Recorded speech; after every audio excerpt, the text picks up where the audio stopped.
Est-ce que tu as déjà ressenti ce sentiment? Tu as une soirée, un anniversaire chez quelqu'un, dehors, un restaurant. Tu entends des gens parler, des rires, voire parfois des cris, des chants. Et pourtant, tu te sens seul au monde. C'est comme si il n'y avait que toi à ce moment précis sur Terre.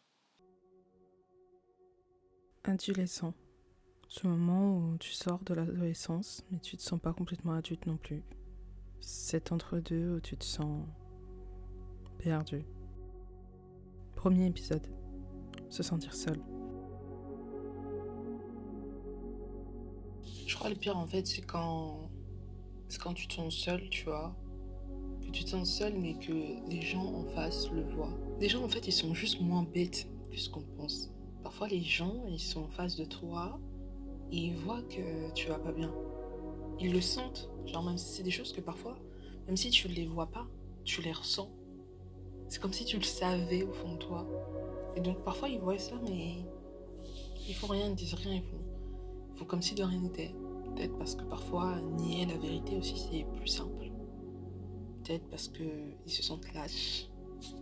Enfin, même pas qu'ils se sentent lâches, en fait, ils le sont, ils fuient. Ou peut-être juste parfois, en fait, ils en ont juste rien à foutre, ça arrive aussi, tu vois. Et quand c'est comme ça, faut avancer seul, en fait. Faut avancer seul. Et quelque part, c'est un peu la vie aussi. Dans la vie, on peut pas toujours être accompagné. Il y aura forcément des moments, des combats qu'on va mener seul. Et ça fait pas forcément plaisir, surtout quand tu sais que t'es seul, mais que physiquement tu l'es pas en fait. Que physiquement il y a des gens autour de toi. Et que tu devrais pas te sentir comme ça, mais il y a ce truc qui fait que, si en fait, si je me sens seule, donc est-ce que c'est parce que je me sens pas écoutée? Est-ce que c'est parce que je me sens comme une intrue parmi les gens parmi lesquels je suis? Est-ce que c'est moi qui suis malade? Est-ce que c'est moi qui ai un problème? Et en fait, je sais pas, et quelque part après, t'as envie d'en vouloir au monde entier, mais c'est ça qu'il faut pas faire en fait. C'est en vouloir au monde entier. Parce qu'en vouloir au monde entier, au final, ce serait, je pense, l'une des plus grosses erreurs qu'on pourrait faire.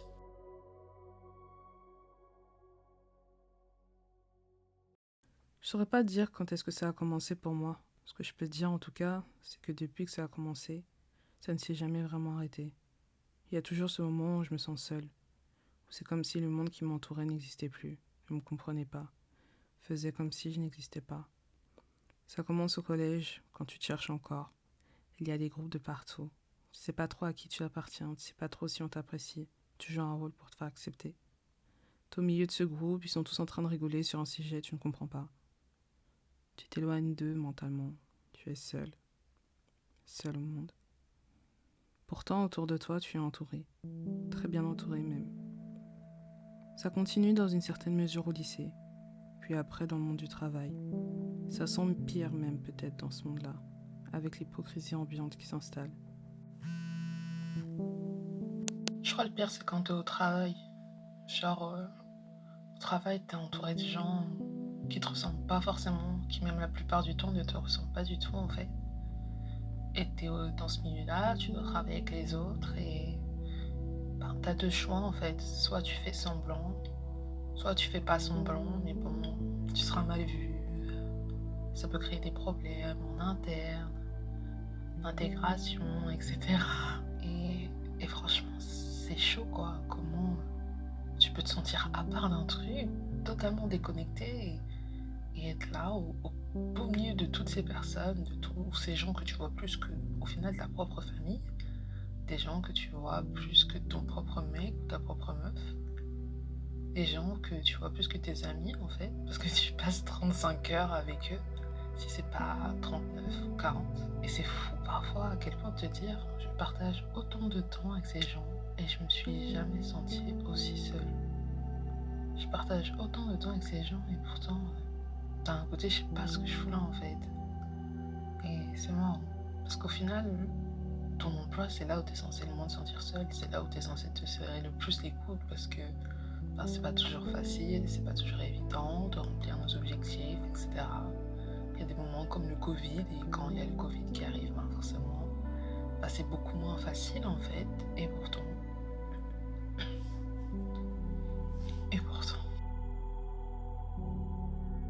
Et puis en grandissant, tu finis par te rendre compte des choses.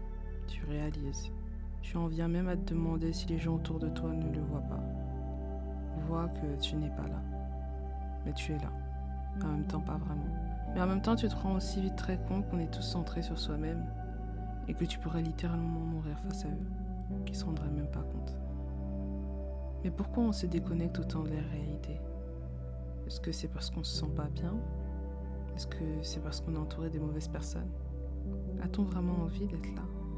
Le sujet ne nous intéresse-t-il pas? Qu'est-ce qui fait qu'à ce moment précis, je suis ailleurs? Après, peut-être que c'est justement en fait. C'est juste moi, je suis comme ça. Je suis peut-être un peu rêveuse, peut-être toujours ailleurs. C'est un truc qu'on me disait souvent quand j'étais petite, que j'étais dans la lune, que fallait que je revienne sur Terre, que j'ai les pieds sur Terre. Peut-être que c'est ça, je suis trop rêveuse en fait. Et c'est pas tant que je me sens seule, c'est juste qu'en fait, en fait, je m'évade, tout simplement. Je me casse, je me dis ciao en fait. Juste, je me fais un film. Je me fais un film et puis voilà, en fait, peut-être que c'est pas tant la faute des autres ou peut-être de ma faute ou la faute de l'environnement dans lequel je suis, c'est juste qu'en fait, c'est ma nature. Et comme c'est ma nature, ben, on peut rien y faire. Mais c'est pas les autres. Et en même temps, c'est pas vraiment moi, même si c'est moi. Peut-être que c'est juste comme ça que les choses sont et que faut pas forcément chercher à les changer et que c'est un sentiment peut-être que je ressens, mais c'est un sentiment peut-être pas fondé. C'est un sentiment peut-être que vous ressentez, mais qui est pas fondé non plus. Je sais pas si j'aurai le fin mot en vrai sur cette histoire. Peut-être qu'au final, c'est un mix des deux. Peut-être que c'est un mix de l'environnement, mais que moi aussi, je suis souvent ailleurs.